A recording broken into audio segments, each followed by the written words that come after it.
ফেব্রুয়ারি মাস থেকে হোটেল আমাদের বন্ধ হয়ে গেছে।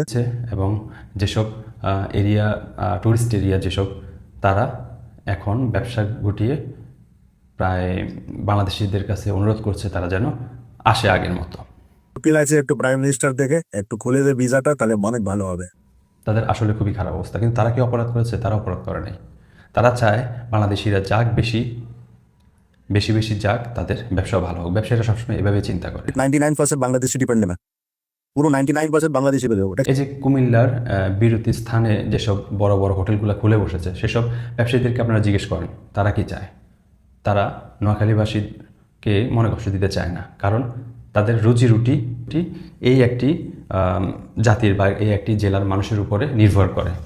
শুধু কি মালিক পক্ষ না, সেখানে শত শত কর্মী কাজ করে, সেখানে শত শত ওয়েটার কাজ করে, বাবুর্চি কাজ করে, তাদের পরিবার চলে। সব কিছু মিলিয়ে হাজার হাজার মানুষ এই কাজের সাথে জড়িত, এই আয়ের উপরে নির্ভর।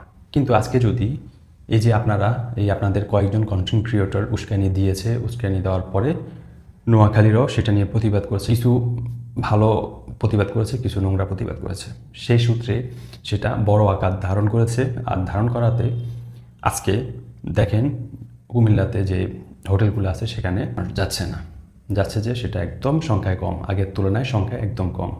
তা আপনি সে সকল মালিক এবং সেখানকার স্টাফগুলোকে জিজ্ঞেস করেন তাদের মনের কী অবস্থা। তাদের আয় কমে গিয়েছে, তারা বেতনের পাশাপাশি একটা টিপস পেত, অন্তত 20 টাকা 50 টাকা এক একজন এক একভাবে দিত। তাদের এই আয়টা বন্ধ হয়ে গেছে। চিন্তা করেন, শুধু নিজের ভিউর কথা চিন্তা করবেন না। কন্টেন্ট ক্রিয়েটরদেরকে বলছি যে আপনারা শুধু ভিউর কথা চিন্তা করবেন না। অসংখ্য মানুষ আছে যারা ভিউর ধান্দায় ঘুরে না, তারা পরিশ্রম করে খাচ্ছে। সেই পরিশ্রমের উপরে আপনারা পানি ঢেলে দিচ্ছেন।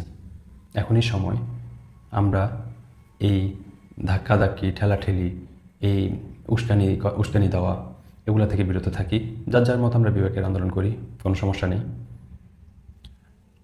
আপনি আপনার দিক দিয়ে যুক্তিক, আপনি আন্দোলন করছেন, আমরা আমাদের দিক দিয়ে যুক্তিক, আমরা আন্দোলন করছি। এবার দেখা যাক সরকার কাকে দেয়। আর আপনাদেরকে দিলেও আমাদের কোনো মাথা ব্যথা নেই। শুধু আমরা আপনাদের সাথে থাকবো না, আমরা আমাদের মতো করে আমরা আগের মতোই থাকবো, এটাই কথা। শুনেন, নোয়াখালী আমার জেলা, কিন্তু আমার জেলা যদি বিভাগ হয় ভাই আমি তো খুশি হবই।